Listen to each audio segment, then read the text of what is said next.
Hello, everyone. This is Tony Lawson, CEO and co-founder of Shop Black. Today, I'm joined by Brigitte Daniel.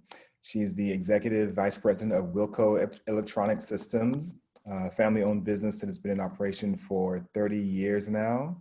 Brigitte, how are you doing today? I'm good. Glad to be speaking with you, Tony, always. Likewise, likewise. So, just to get into things, like give us a little bit about your background and tell us about Wilco Systems, how it originated, and where Absolutely. you are now. Absolutely. So Wilco, we are an integrator of security access, security surveillance, IoT, Proptech types of products. And when I say IoT, that means Internet of Things. And that's really what people most know as smart tech devices.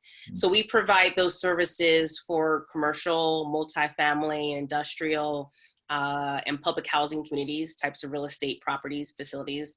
And basically, it's all the technologies that are access points for the built world, which is kind of where the new language is going to around just real estate and technology. Because it's all around just facilities and buildings, but it's the built world.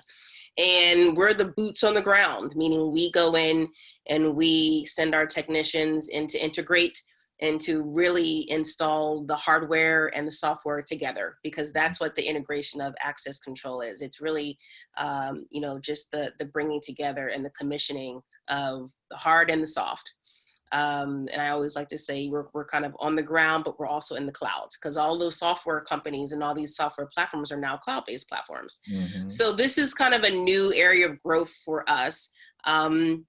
But our start in the industry is rare. I mean, we've been around for about, actually not even 30, but 40 years. Wow. We've been proudly serving the Philadelphia area. And we really started out as a cable company. We were one of the last Black-owned cable companies in the country. And we provided cable technology to public housing, and to affordable housing communities, as well as to like Class A kind of Rittenhouse Square, Philadelphia Center City properties for decades. We were one of the first to go into low income, and definitely one of the few to really start breaking ground in MDU, which is multiple dwelling unit properties, that are kind of like luxury apartments. And that was when cable was like the new technology, like in the 70s and 80s. That was Proptech actually at the time, which is funny because it was about access to a building. It was about technologies to a building, to attract tenants, to make your building, again, technology, compatible. And really it was about the wiring, right? So at the end of the day, we are low voltage wirers. We've been that, and we've been doing it, and we're now doing it, into the future. And I think you did a really nice spread about our acquisition we had from Comcast a couple years ago. So now this is the new direction of our business, and this is kind of under my leadership as, kind of legacy carrier of our family. That's cool. So I guess a question I had was regarding the Comcast, deal. Is that something where you kind of say, okay, we want to like sell this part off? Do they come to you saying, hey, we've seen your work and we'd like to purchase, or how does that go? Well, we were probably one of the few companies that even worked with Comcast in the way that we did, meaning that, we had a unique, innovative strategy where we provided the same kind of really services that Comcast provided, but we were able to provide them for our communities, because they weren't communities that were under like separate residential homes. They were communities that were really in like single family, multifamily buildings. And that just means there's a different legality to it. So we were able to be able to really understand those communities and then offer those communities these services at a discounted rate. And you can only do that by being a private cable company. Sure. So we've been working with them for years. So it wasn't a strange relationship. It wasn't anything that someone had a knock on the door, or we had a knock, or it was kind of like something that we knew if we were ever to do it, we would do it with them.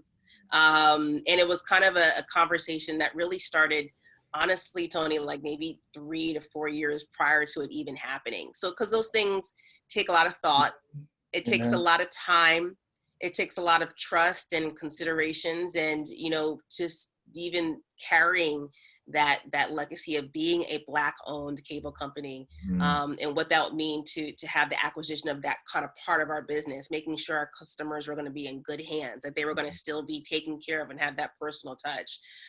We had to have those conversations with community and the city and officials. So it wasn't just like a one decision or two decisions at the table. There were a lot of stakeholders that wanted to make sure that that transition and really that optics of just even an acquisition of a company like ours still is needed. And it definitely still needed to happen in a way that it was good to show the value of a Black business actually being acquired, or at least in that division for us being acquired by a company by Comcast.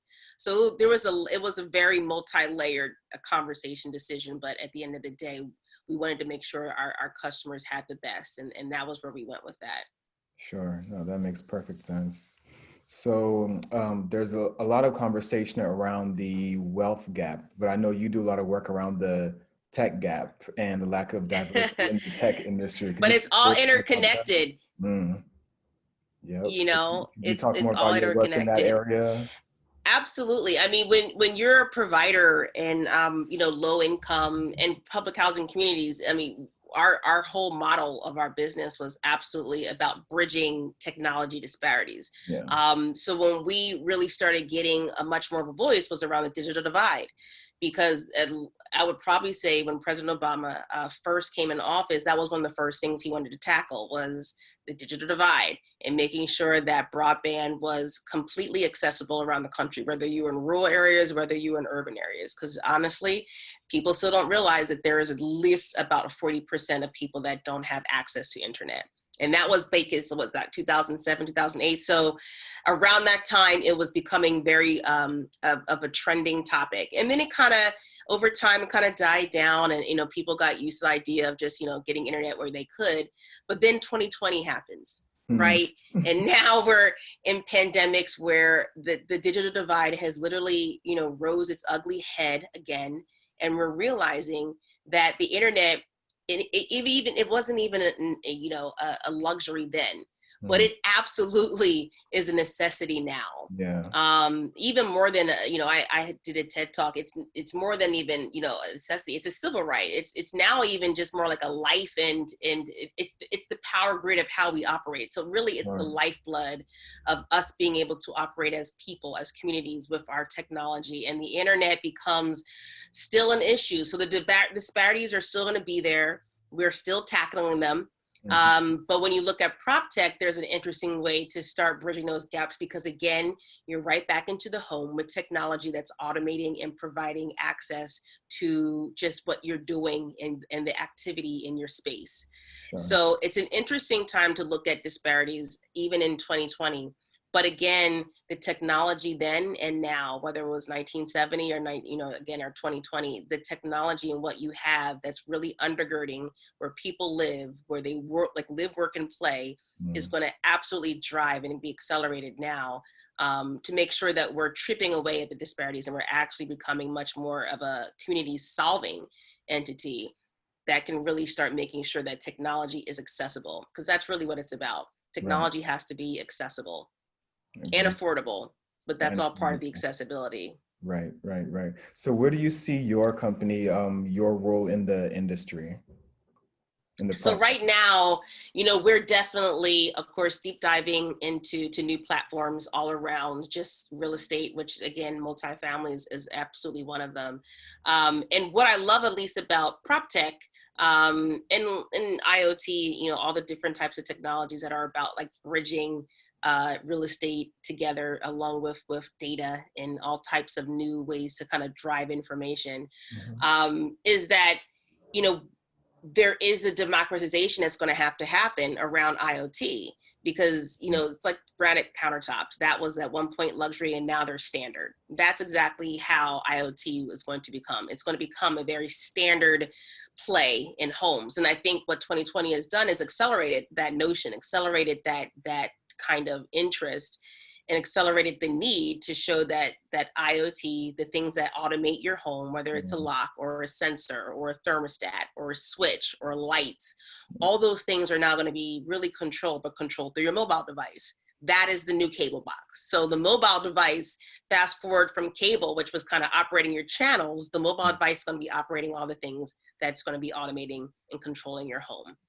And we see ourselves as, of course, still integrating, still installing, but also even creating apps that might even tie in new kinds of just community needs and services, but also really educating and really starting to evangelize just how technology really is like at your fingertips. Literally, it is at your fingertips. And part of, you know, our role in the industry has always been to advocate for it and to make it accessible, to make it affordable, and to make it digestible and adoptable by the communities that we provide services to. Because those are the communities that usually are overlooked or underserved or just not even, you know, part of the initial growth market strategies, right? But they're absolutely the industries that are over consuming, they're over indexing, and they're mostly the communities that are going to be using these technologies more than others. So with this pandemic, right, obviously a lot of businesses have been affected. What effect has it had on your business, whether it's, you know, negative or positive? Yeah. Definitely, we've been impacted. Like, absolutely. You know, we have been considered an essential business because we provide services, of course, to facilities. So in Pennsylvania, we were able to continue business, but we had to quickly change how we operated. So we've been open since the shutdowns initially. That was since March. But a lot of our clients, a lot of the properties, a lot of the construction had completely shut down. So, you know, we kind of had to brace and weather the storm that we think is kind of opening up now. I was just kind of, you know, saying earlier just to friends that, you know, it's the end of the year, a little bit of an end of the year blitz. We're looking for those wins that we can make sure we carry in the year. But again, it's an interesting time for our industry because, you know, 50 years ago, access control was just a lock and a key, literally. It's such a very, like, one, very male dominated, but two, it's very kind of like a very, you know, kind of hunky kind of business. It hasn't really been creative. And then maybe about 5 years ago, you started to see it much more creative because there were so many applications that were all around cloud-based in the platforms and everything kind of integrating into a platform that then when you could access your access control, you could access your occupancy, you could access your visitor map. So it started to become very innovative, right? Which is great because everything's now, you know, software based. But then 2020 came, and now, because again, this is access control, so it's kind of the critical foundation for any, you know, thing for your building. It's now what is going to drive and manage space, which is now how we are all operating. We are all either at home, or if you are in your office, there's not that many people, so you have to manage capacity, you have to manage safety, and a lot of that's going to be managed from access control, literally from the door. Literally from entering, because everyone's a visitor. No one now, even the owners or even employees, everyone's a visitor to a building. Every time you step into that building, your whole health DNA could be changed. You just never know, at least for now. God willing, we're all healthy, but that's now access control. So the acceleration in the last 6 months compared to the 50 years has like literally leapfrogged our industry. So we're hoping, to also just work with companies to try to get real estate developers and owners and other just types of, communities to understand the importance of it, because it's a need. It's all about using data to drive operations and to drive user experience. The mobile phone, which provides touchless access, absolutely is now accelerating in growth. And, there's just also a need, because internet is always still going to be a part of that. You can't have any of this until you have internet. And you can't go green until you go smart. So it all, again, starts from the basis of connectivity, broadband, access, IoT, and then you get into the energy. So it's an interesting time. And I think you're going to end up seeing just a lot more movement in the space. Sure. And speaking of movement in the space, I mean, just the research that I've done on the Proptech industry, it seems like there are a lot of startups and, companies being formed and raising funds, and everyone's kind of like rushing to the field like it's the new hot thing out there. Yeah. Oh, Proptech makes money. Okay, well, let's start a Proptech firm. Like what are your thoughts Yeah. on, are you seeing a lot of people rushing into this space, just kind of like similar to the dot-com era? In a way, because again, it's again the management of space. And what COVID has unearthed is that we all need to manage our spaces differently. We all need to reimagine offices and restaurants and churches and your home. So that's all prop tech, right? So I get the interest and demand, but not every platform is the same, and there is still a learning curve that has to take place between the real estate industry and technology startups. There is a gap.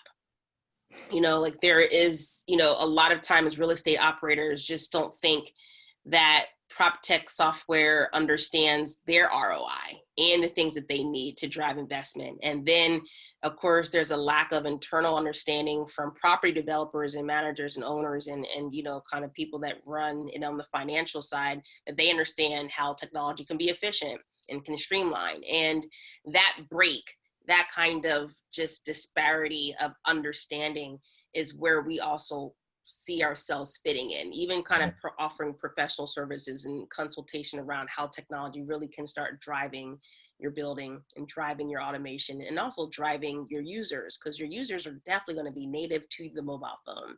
And that's a lot of what technology is driven by, the use of your mobile phone. Right. So even, there has to just be some understanding, some stats, whatever people need to have for themselves and their teams to lean in. That's the part that needs to start becoming much more understood. And I think the more that you have people talking about top tech, it always helps. Not everyone and not every company is created equal, but at least there is much more talk and understanding that, okay, obviously we've been fighting it for a while. It's a legacy business, real estate, one of the oldest businesses ever in the history of mankind. And there, of course, there's going to be some hesitation and just kind of pulling of people. But as is everything, it will all kind of start to probably, much more align itself. And again, 2020 is definitely one of those pivot points for it. Absolutely, for sure. No, that makes perfect sense. So I guess kind of in wrapping up, what are your thoughts on getting more entrepreneurs involved in technology, Black entrepreneurs involved in technology and creating businesses in high growth areas? I think it is a critical time. And I think if you are a young Black business or an old Black business or a legacy Black business or any just Black business that looks at technology as the basis of what you do, this is probably one of the most critical and pivotal times to really get into and be at the table.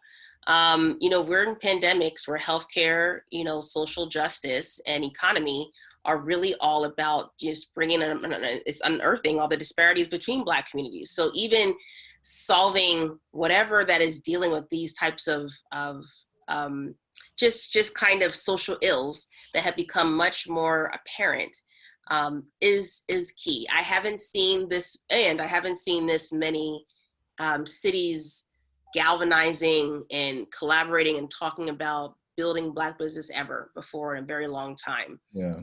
And not into this extent. I mean, even after the murder of George Floyd, of course, we saw the protests, and we saw a lot of corporate statements talking about they want to support Black communities and Black business. I think we're still trying to see how that plays out. But even in our dear city, Philadelphia, there was just a press release launched maybe about 2 weeks ago that the Chamber of Commerce was initiating a very large recovery effort. And part of that would be around Black business growth.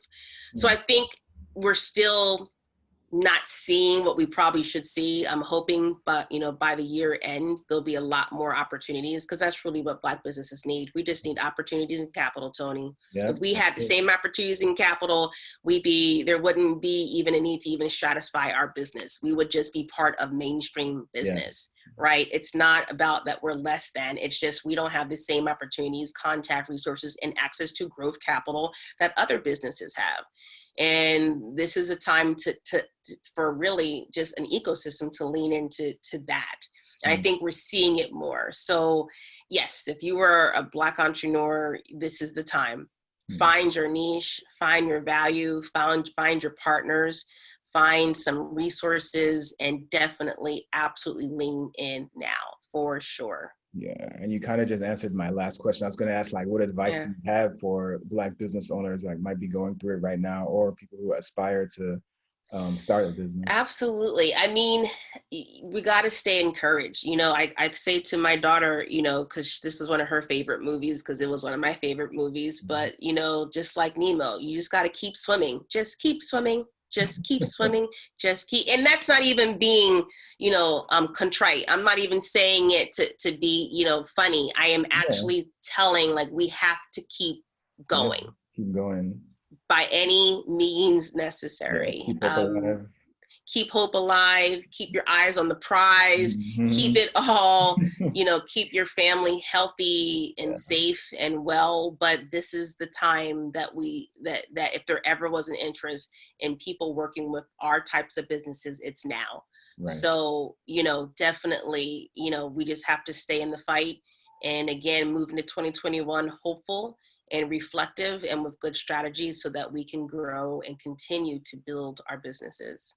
Oh, that's perfect. That makes a lot of sense. Thank you so much, Danielle, Brigitte, for your time. Danielle, I'm mixing up your last and first name. People do it. It's fine. It's fine. Well, thanks so much. Hopefully we can chat again soon. Absolutely. Absolutely. Take care. All right.